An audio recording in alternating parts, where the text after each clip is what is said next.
My name is Evon Idahosa. I'm an English-born Nigerian American lawyer and activist. And I use my voice to amplify the voices of other women and girls, particularly those who are not in a position to do that on their own. I am the founder and executive director of an organization called Pathfinders Justice Initiative. And essentially what we do is seek justice and provide rehabilitation for survivors of rape, child sex abuse, and sex trafficking in the developing world. All of these things are certainly horrific things that are happening all around the world, but I think that one thing that's different from what I do, and the reason why I do what I do, particularly in West Africa, is because women and girls do not necessarily have the same options that they do here in the West. And so culturally, I think that a combination of poverty and a lack of economic opportunities, lack of education, all of that coupled together is what essentially drives sex trafficking, particularly in Nigeria, which is where I'm from. 1 out of every 3 women from my home state, which is Edo State, which is in the south of Nigeria, has been recruited into sex trafficking. And according to the statistics, 9 out of every 10 women who are trafficked into Europe are from my home state.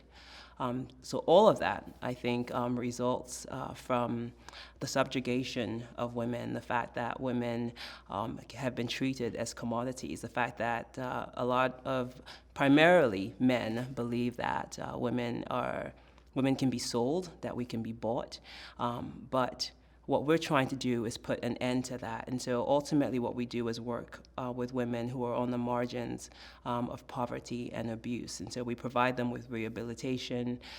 We provide what we call our PATH plans, personalized action to healing plans. And these are plans that are crafted by the women themselves because they know what rehabilitation and wholeness looks like for them.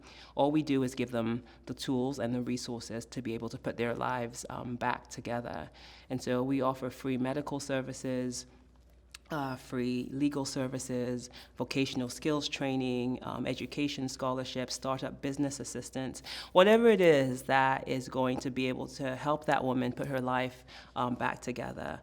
Because ultimately what we'd like to see is an end to the subjugation of women and girls. And one of the best and fastest ways to do that is through education and through women's empowerment. And so that's what we do. In Nigeria, where I'm from, 1 out of every 4 girls is a survivor of rape. That's 25% of the women who live in a country of 170 million people. I think what's different from what's different from the West is the fact that culturally and even through the use of religion, rape continues to be an epidemic that's almost endemic in African culture. You know, I'm an organizer for the global movement, Bring Back Our Girls, and people tend to ask me all the time, like, why did you get involved in that movement?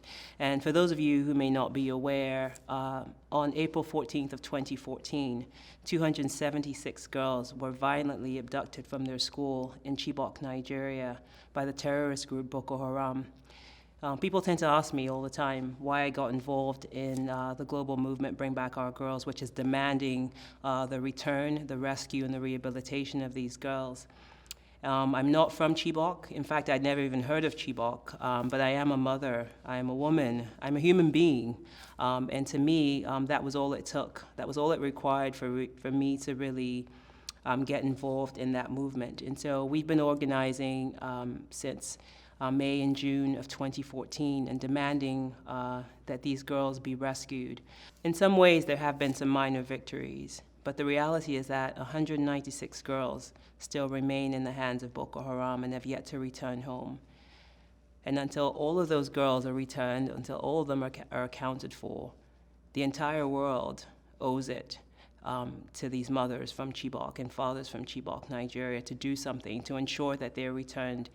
These young women and girls have now missed 3 birthdays, 3 Christmases, 3 Mother's Days from their families. And as far as I'm concerned, that's not something that we can all continue to sit back and relax about, because this could be any of our children.